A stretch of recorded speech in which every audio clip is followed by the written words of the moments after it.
Did you see that shit? MMA podcast. Hosted by mixed martial arts journalist Mike Strauss, aka Strauss21, and Chicago's number one underground comedian, Apollo Taj Mahal.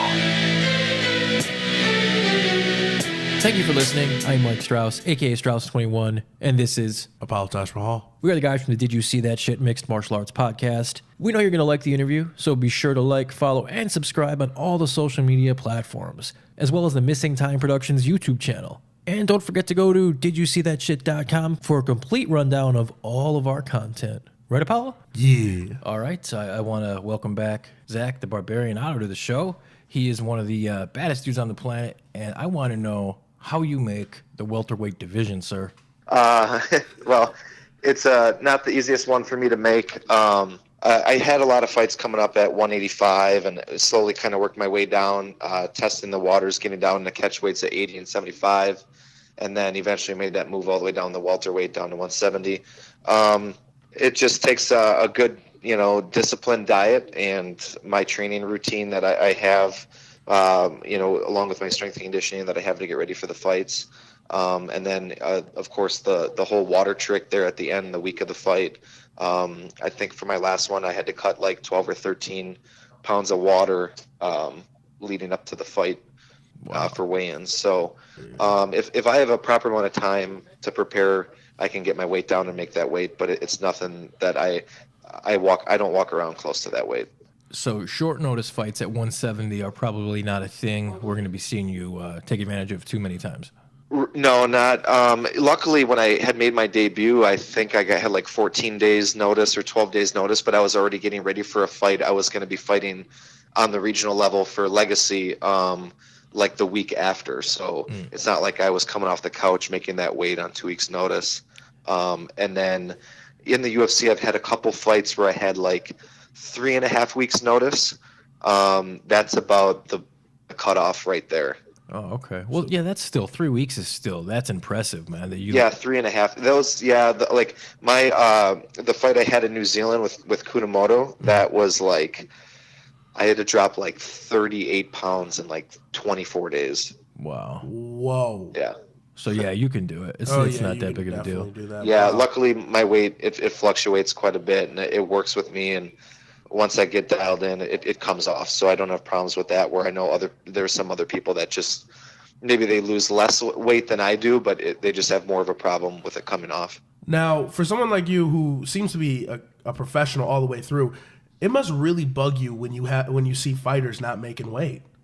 Yeah, I depending on the timing, or I know sometimes I've been traveling to Brazil and things like that, and with the flight and the type of water and food that you're around, it can be a little difficult to dial in on that. And I would understand like you missing it by a pound and just kind of timing that badly. But lately you've been seeing some fighters weighing in over that 5 pound mark, and that's completely unprofessional and pretty ridiculous. So like the McKenzie Durn situation we just had.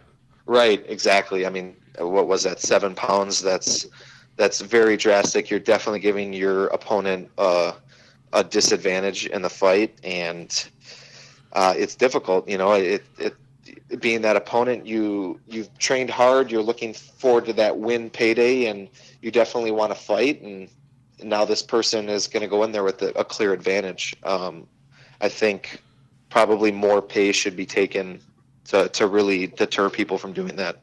Yeah, I agree with you on all accounts, man. It's not right. I mean, it's an advantage, even if it isn't intentional. And I'm not saying that Durn did or did not do it intentional, but even if it is completely done unintentional, it's still an advantage. So I agree with you, man. But looking forward here, man, you got a huge fight against Sage Northcutt, July 14th, Fight Night 133, man. Yeah, really looking forward to it. Super pumped about the matchup. I didn't even know it was a possibility just because I thought he was going to be staying down at 155. But he's young, and maybe his body's just kind of growing into that 170 weight class. But yeah, I'm happy to welcome him back. A popular fighter, but a very winnable fight for me. So I'm pretty excited about it. Yeah, I am too. Was there more fights in the table for you? Did you get to pick from a pool of fights, or? No, I had fought in March, and it was probably late April or so. I thought my name was probably in discussion for another fight again. My manager was asking me if I was healthy and open to get my name tossed around for another matchup. And I said, yeah, I was ready to go. So I knew some news would be coming in shortly. And then that name came in, and it was my fight. So no pick of names or anything like that. This was the matchup for me, and I'm pretty happy about it. There's a lot of killers at 170, a lot of guys that are really good that nobody even knows about, really, not popular guys. But, the 170 weight class is really difficult. You really need to start putting some wins together before you start to get noticed. And there's plenty of tough people to go around. So not saying that Sage isn't going to be a tough matchup, but I was happy to hear the matchup. It's going to be a fun fight, but the fight I'm referring to right now is the Mike Pyle fight. You look great in that fight, man. I talked to you before that fight, and you were like, I want to get a finish. He's a good guy, nothing personal. And, man, you did exactly that. You look great.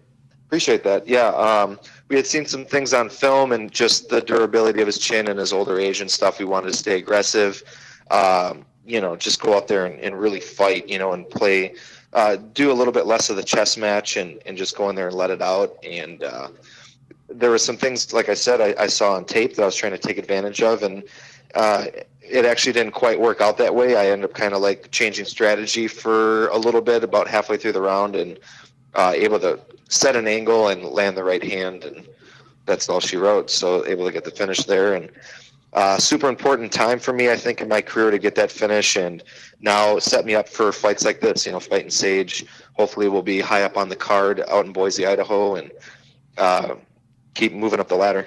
Yeah, that Boise card is looking really good too, and you definitely should be on the main card right there. So let me ask you, man, because Mike Pyle was a guy that you respected a ton, you still do. Was it kind of difficult fighting Pyle because he was such a good guy and you had a lot of respect for him, or was that just not a thing for you? No, not a thing for me. I just kind of play with whatever my opponent's demeanor is. If they're a nice guy, it just kind of gives me like a calming type feeling, which can be dangerous, for my opponent. I went in there like super relaxed and was just able to kind of almost as if it was like practice, you know what I mean? Mm-hmm. There wasn't like all this emotion or anything built up. But then at the same time too, if somebody kind of starts tugging on my emotions, then that's not good, I think, for my opponent either. So either way, either him being a real nice guy or not a nice guy, they both kind of played in my favor. So a quick question about that. A lot of fighters are really into the mental aspect of fighting. Do you do any work on that to kind of get you ready mentally for your fights? Yeah. So I watch and listen to like a lot of motivational videos. Me and my coaching staff together, we have a lot of like positive talks. I'll read books. I also run businesses too, so a lot of it kind of ties together. Just as far as like positive thinking and having that like competitive edge. But then when I get closer to the fight, I really try to be like as relaxed as possible. So I've noticed coming up on the regional level, like sometimes if I can get a little bit too emotional before a fight, it kind of drains me. So I try to stay as relaxed as possible for a fight. When most people are like pumping themselves up, I'll like listen to like Elvis Presley Christmas carols or Madonna or something like in my locker room to like keep me relaxed. So yeah, there's a lot of things I've learned over the years that's unique to me that I need to do before a fight so that I perform the best. One of the businesses that you're running is, I don't want to mispronounce the name. Is it pronounced Pura Vida? Yeah, Pura Vida. Pura Vida. Brazilian Jiu-Jitsu and mixed martial arts. Yeah, how's that going, man? Great. We've got a really awesome growing team here. We just got Leah Letson signed to the UFC, who she started with us from day one. We got her all the way up from the amateur ranks and pro career to getting signed. Very cool. And then along with her, we have 2 more people that are fighting this summer on the UFC Contender Series. So really starting to blow up here, and we've got a lot of other people in the pipeline, and I'm sure once all these people start having success, we've already had some people move to Milwaukee to train at our gym, and that's going to continue, and it's just kind of getting the snowball effect going right now. And I think in the next year or two, a lot of people at the high level are going to be fighting out of this gym, and everybody will kind of take notice, I think, at that point. I think so too. Just a friendly question here. Does your facility and the Rufus Sport Gym, do you guys have like a friendly little rivalry? Yeah, definitely a rivalry. We also run MMA shows in Milwaukee, and a lot of times it'll be our guys up against their guys, but all a good rivalry. You know, we're kind of on different sides of the city, so you know, there's like that opportunity for people to train at the 2 different places, but we don't have any sort of connection where we train together. We are competitors, you know, local competitors. Very cool. Well, I wish you the best of luck, man. Before we close it out here, I'd like to give you the floor if you'd like to chat your sponsors, anything you'd like. I just got a new sponsor, Medterra, CBD oil and healing cream. Would like to throw just a shout out to them. Of course, with what we do, there's a lot of bumps and bruises and stuff like that, and the whole recovery and healing thing is a big thing. So lately, they've really been helping with that. And then also just my gym. I want to throw a shout out to the gym, Pura Vida BJJ and MMA in Milwaukee, Wisconsin. Like I said, we're up and coming, and just a really fun, family-oriented team. And I'd just throw out a shout-out to my coaches that help me every day and all my training partners. I appreciate your time, man. I know that you're super busy, and I can't wait for this Sage Northcutt fight. I think it's a great opportunity and a great match for you. I appreciate it, man. Thanks for talking.